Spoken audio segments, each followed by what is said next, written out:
7월 3일 3분 주식시장입니다. 미증시가 소폭 상승 마감했습니다. 미중 모의 협상에 대한 기대감과 금리나 기대감이 있는 시장이지만은 유럽에 대한 추가 관세를 또다시 발표했기 때문에 여기에 따라서 미국에 대한 상승 폭이 조금 조정되는 모습을 보여주고 있었고요. 미국 증시 같은 경우에는 이 4일에 독립기념일을 앞두고 조기 마감과 내일은 시장이 열지 않죠. 그렇기 때문에 글로벌 증시보다는 국내 증시의 뉴스와 이슈를 한 번 더 체크하도록 하겠습니다.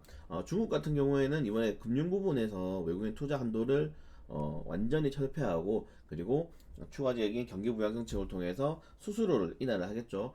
관련된 업종들 같은 경우에는 중국에 대한 국내 상장 기업들, 경기 부양 정책이 나오거나 중국에 대해서 뭐 이 법인세라든가 기업에 대한 세금을 감면해 줄 때는 국내에 상장했던 중국 기업들의 반등이 좀 나왔던 경향이 있기 때문에 국내 상장 기업들에 대해서 좀 체크할 필요가 있을 것 같습니다. 그리고 대북 지원 관련해서 이달 중에 이제 수송을 1차적으로 이제 하려고 하고 있는데, 아마 트럼프와 김정은이 이 판문점에서 만났기 때문에 좀 그 기세라고 하죠. 이 언론에 대한 흐름을 좀 이어가려고 하는 듯한 움직임을 보여주고 있어요. 근데 관련된 재료가 이미 노출된 재료이기 때문에 남북 경협주에 대한 좀 조정이 나오고 있는 상황에서 추가적인 상승보다는 관련된 업종들이 단기적으로 좀 움직일 수 있지 않나라고 생각이 되기 때문에 쌀 비료 관련 테마주들, 그리고 식품 관련 테마주, 식품 지원 관련 테마주들, 제분 관련 테마주들을 한번 체크해 보시는 것도 나쁘지 않을 것 같습니다.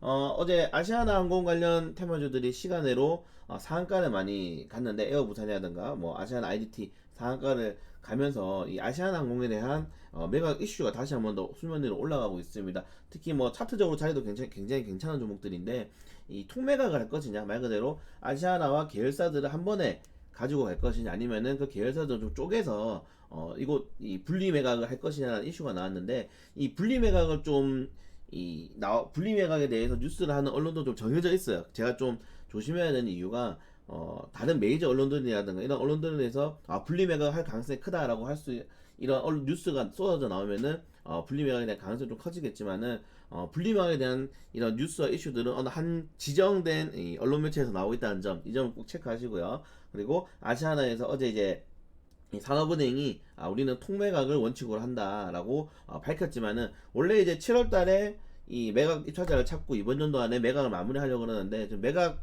입찰자들이 거의 나오지 않고 있습니다. 물론 수면 위로 오르지 않고 나중에 매각에 대한 뉴스를 통해서 갑자기 매각자가 나타날 수도 있지만은, 지금 이 아시아나의 몸값이 워낙 크고 항공이라는 특수한 이 업종이기 때문에 정말 다른 기업들에 대해 좀 섣불리 진출하기가 힘들지 않나. 경기가 상당히 안 좋기 때문에. 그래서 과연 이런 매각이 좀 지연될 결국에는 분리 매각으로 갈 수 있지 않을까 라고 생각이 됩니다. 그래서 관련 업종들, 뭐 에어부산, 아시안 IDT, 아시아나 항공, 한익스프레스 이런 종목들의 상승이 좀 나올 수 있으니까 관련된 업종들 체크하시고, 중요한 거는 이 종목들이 막 상한가 연속으로 갈 수 있는 지금 힘이 아니기 때문에 짧은 매매 구간을 좀 잡는 것도 나쁘지 않다라고 생각이 되네요. 그리고 어제 이제 시장을 좀 지배했던 테마주들인데, 이 반도체 핵심 소재 수출 관련해서 규제가 지금 일본에서 나오고 있는데, 이게 지금 첫 단계란 거죠. 규제가 강화될 수도 있고 품목이 확대가 될 수가 있습니다. 그렇기 때문에 국내 관련해서 반도체 소자를 생산하는 업종들이 상승이 크게 나왔는데, 렌트테크놀로지 같은 건 상한가가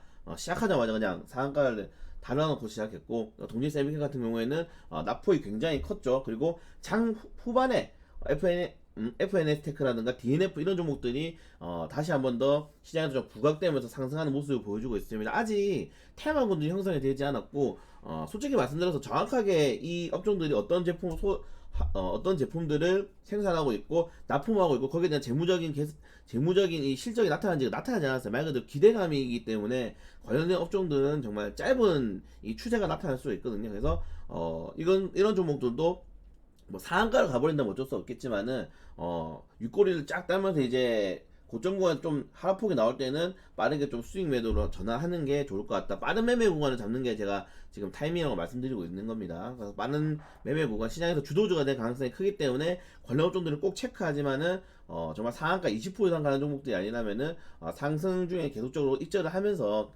현금 확보를 하시는 게 조금 더 지금 시장에서는 좀 안전할 거라고 생각이 됩니다. 그리고 어제 이제 그 장 마감 후에 이슈가 나왔는데, 이 MRI나 CT를 소견 없어도 치매 보험금을 지급하겠다. 이게 예전에 문재인 대통령이 처음 대통령이 됐을 때 처음으로 추진한 정책이 치매 국가 책임제거든요.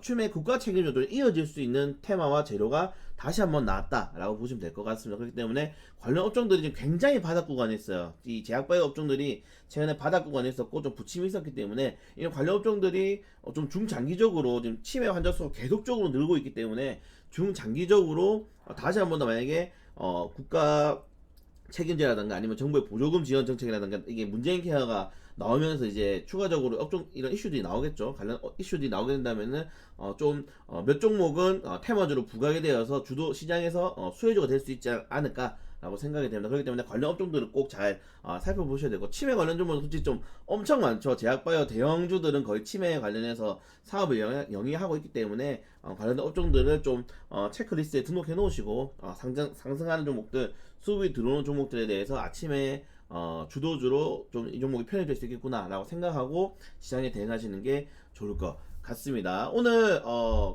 이 굉장히 좀 중요한 시장의 수가 있습니다. 왜냐면 하반기에 경제 정책 방향성을 발표하는데 지금 어제 국회가 지금 돌아가고 있지 않기 때문에 한 차례 연기가 되었어요. 그래서 이번에 좀 국회 관련해서 이런 이슈들이 나오고 이번 달에 좀 추경 관련 이슈도 있습니다. 그래서 굉장히 좀 정부 정책에 대한 이슈들이 많이 나올 수 있는 시장이기 때문에 관련된 종목들이나 정부 정책주들 최근에 많이 올라간 정부 정책주들을 다시 한 번 더 2차 랠리, 3차 랠리를 기대할 수 있는 상황 아니면은 정부 정책주에 탈락할 수 있는 종목들이 나올 수 있기 때문에 관련된 포트들을 뉴스와 이슈를 잘 참고하셔서 시장에 대응하셔야 될 것 같습니다. 어제 좀 시장이 많이 흔들려서 좀 추천주라든가 여러분들의 시장의 대응이 약간은 좀 힘들었는 상황이었는데 거기에 따라서 주눅 들지 않고 오늘 거기에 대해서 좀 강하게 반격을 하는 모습을 보여드릴 수 있도록 오늘도 최선을 다하도록 하겠습니다.